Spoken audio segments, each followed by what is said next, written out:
ऐसे दुष्ट संतान से तो भगवान ही रक्षा करे। इस प्रकार मन में दुख को बैठाकर राजा उग्रसेन अपना समय बिताने लगे। जब कंस 8 वर्ष का हुआ तब वह अकेला मगध देश पर चढ़ गया। राजा जरासंध को जाकर ललकारा। जरासंध जो बड़ा प्रतापी और बलवान था, कंस ने जाकर उससे मल्ल युद्ध किया और कंस ने उसे पछाड़ दिया।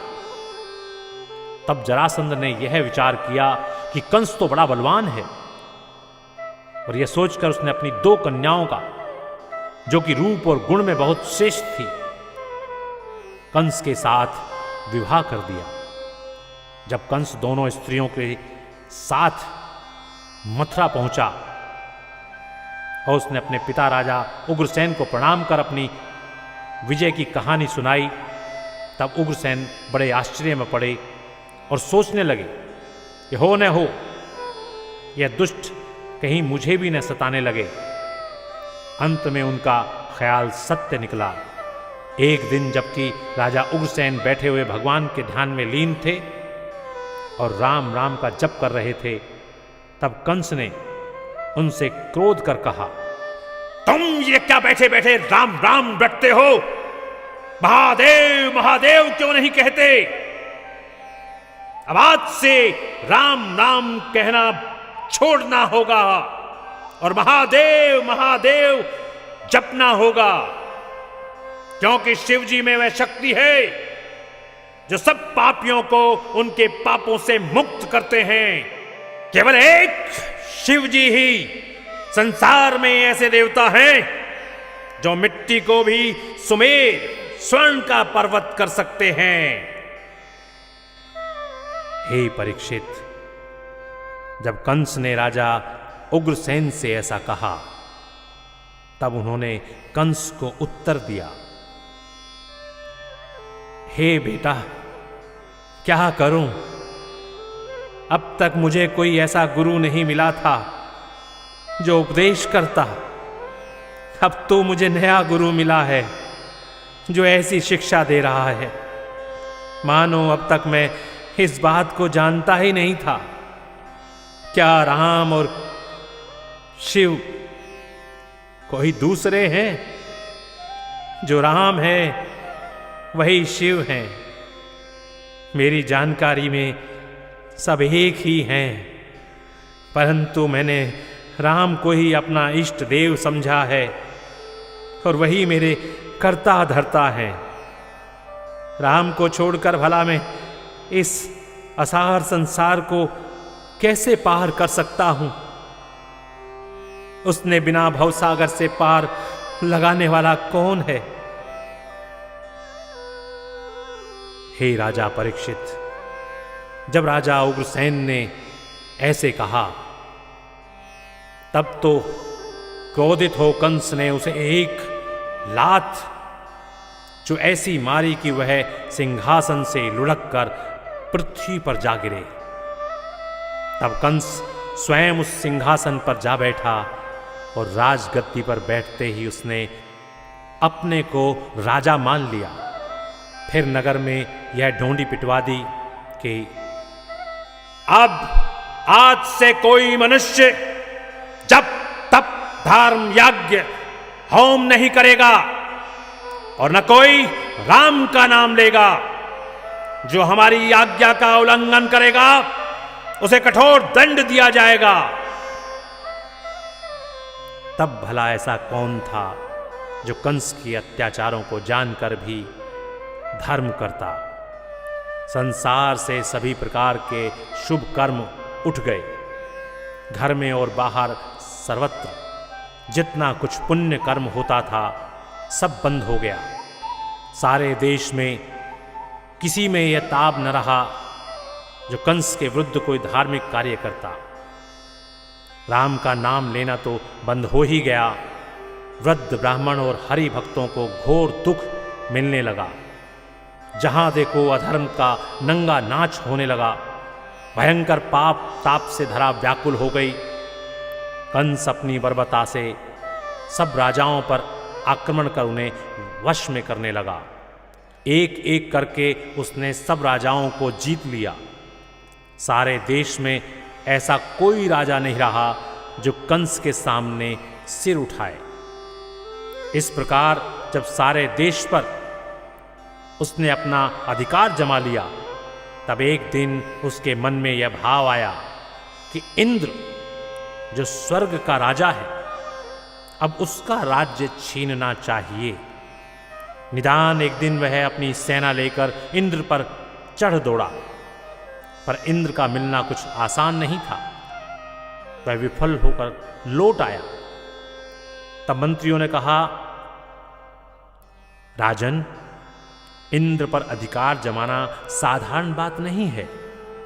जब आप 100 अश्वमेघ यज्ञ कीजिए तब कहीं इंद्र मिल सकता है, परंतु तब भी कठिनता ही है।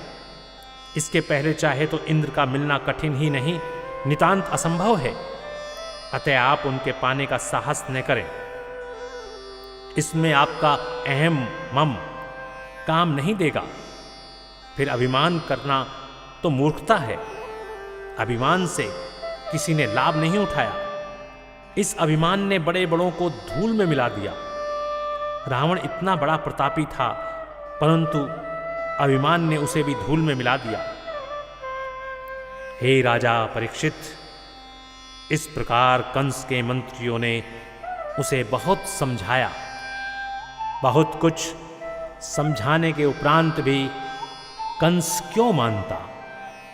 उसकी बुद्धि तो विपरीत ज्ञान देती थी। सत्य ही है, जब मनुष्य के बुरे दिन आते हैं तो बुद्धि विपरीत हो जाती है। कोई कितना भी हित की बात करता है, कैसी भी मीठी मीठी वार्ता करता है, परंतु वह उसे अच्छी नहीं लगती और वह उसका उल्टा अर्थ लगाने लगता है। श्री सुखदेव जी बोले, हे राजा परीक्षित, यह तो कंस की दशा हुई कि वह यहां तक उत्पात करने लगा। अब उसके वध के लिए श्री हरि रूप भगवान श्री कृष्णचंद्र ने आकर कैसे अवतार लिया, यह कथा कहता हूं, ध्यान से सुनो। हे राजन, बहुत पहले यदुकुल में सब यादवों का अधिपति शूरसेन नाम का एक बड़ा प्रतापी और यशस्वी राजा हुआ। उसने मथुरापुरी में निवास कर माथुर और शूरसेन नाम के देशों का राज्य किया और अपने जीवन काल में इस बात का पूरा ध्यान रखा कि देश में जितने यदुवंशी इधर उधर चले गए हैं, सब मथुरा में आकर रहें। वह अपने इस उद्योग में सफल हुआ और समस्त यादवों को एकत्र कर मथुरा में बसाया। तब वह अपने नाम से देश का शूरसेन नाम रखा, मथुरा को अपनी राजधानी बनाया और इस प्रकार दोनों देशों का राज्य करने लगा। तब से समस्त यादवों की राजधानी मथुरापुरी हुई।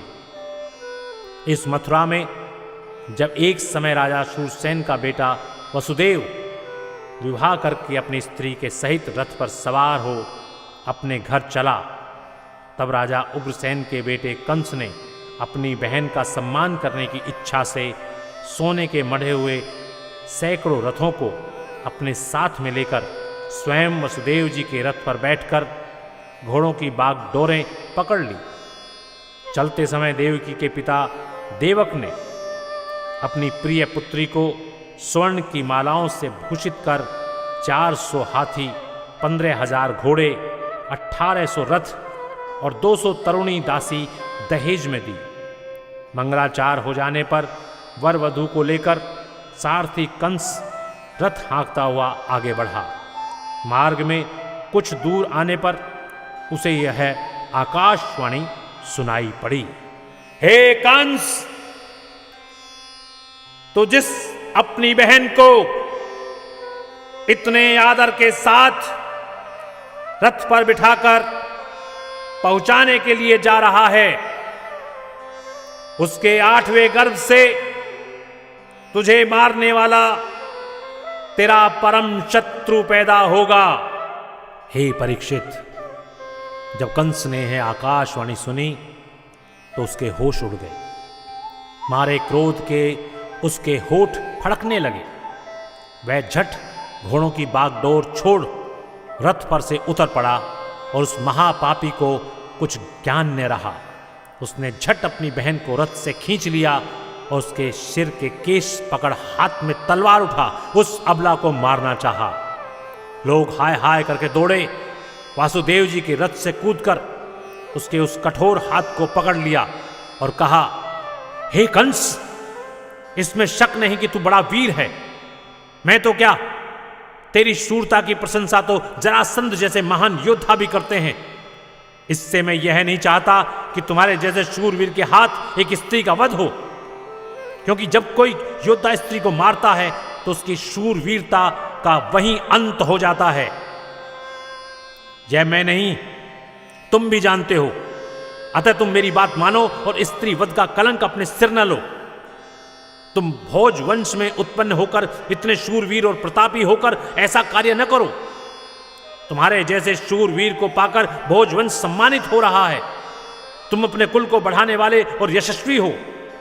सो तुम स्त्री जाति पर सो भी मुख्यतः अपनी बहन को इस खांडे के धार पर क्यों उतारते हो?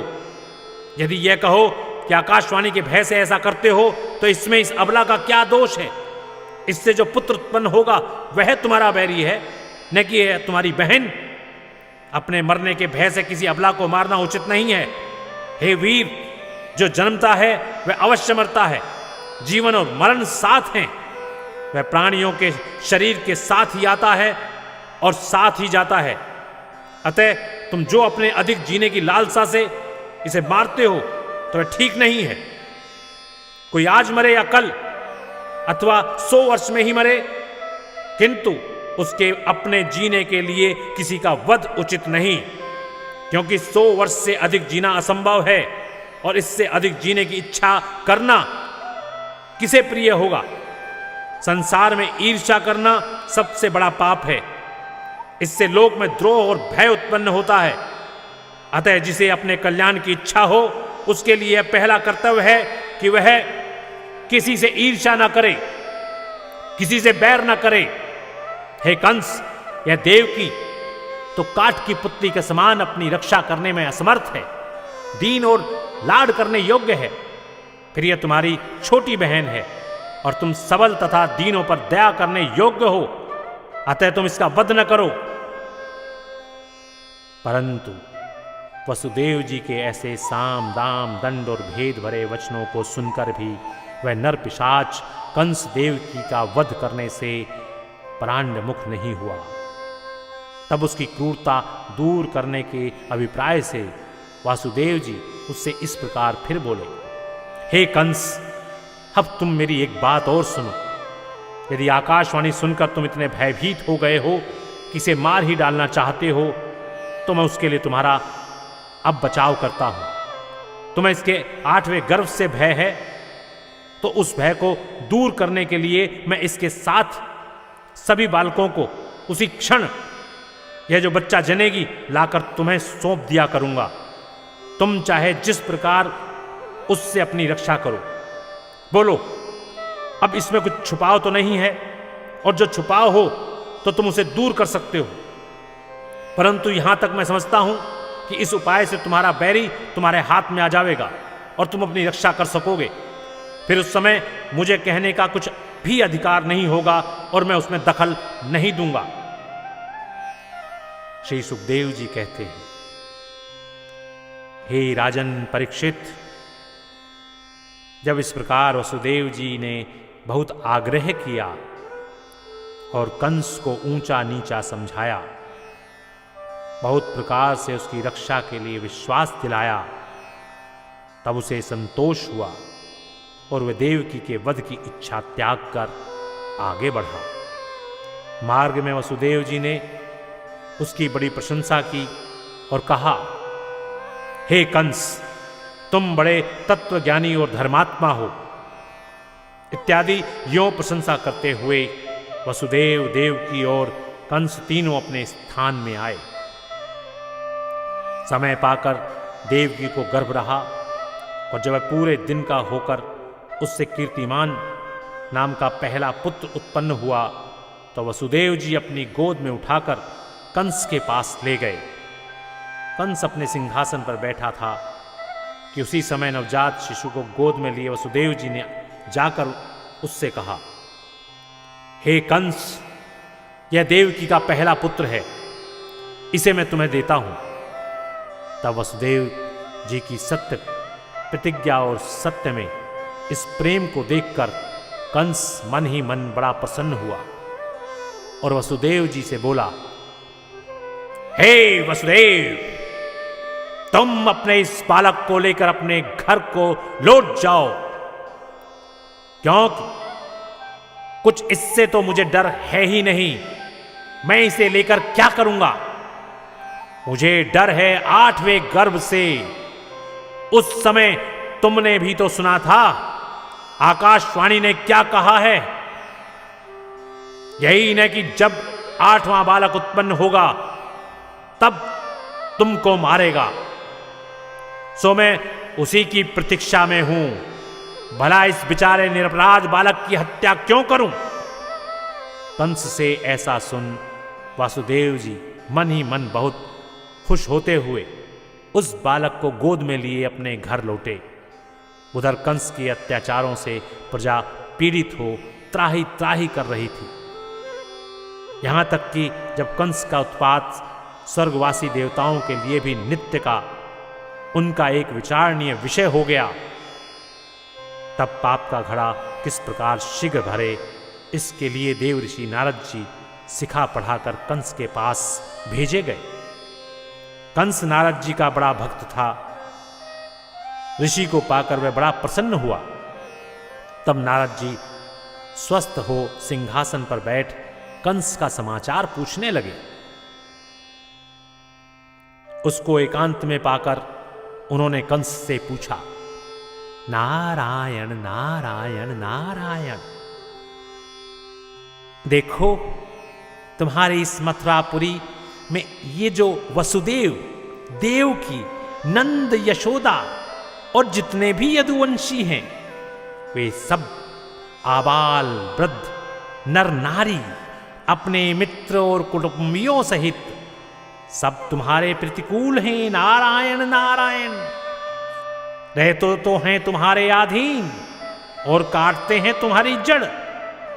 यह क्रूर आदि जितने भी हैं सब तुम्हारे शत्रु हैं, क्योंकि इन सब में देवताओं का अंश है।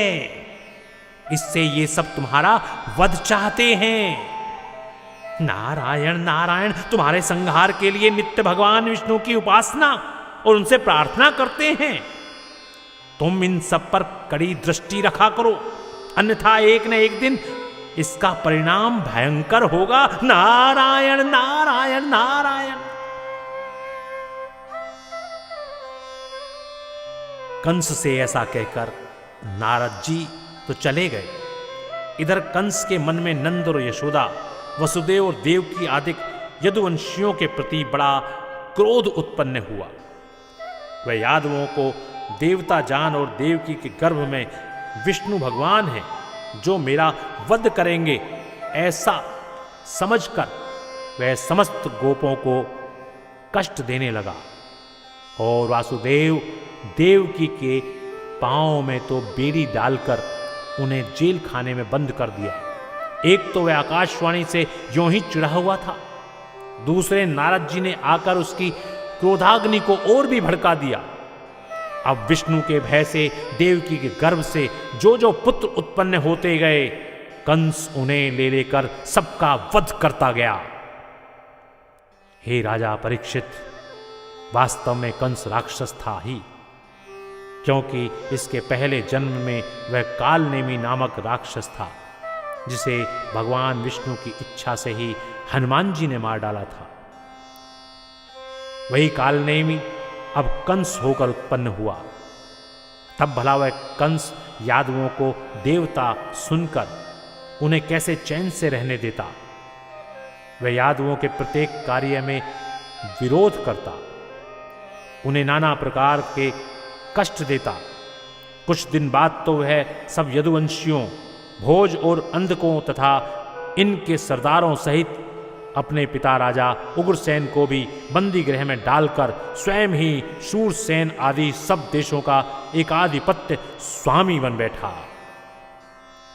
बोलिए श्री कृष्ण भगवान की जय।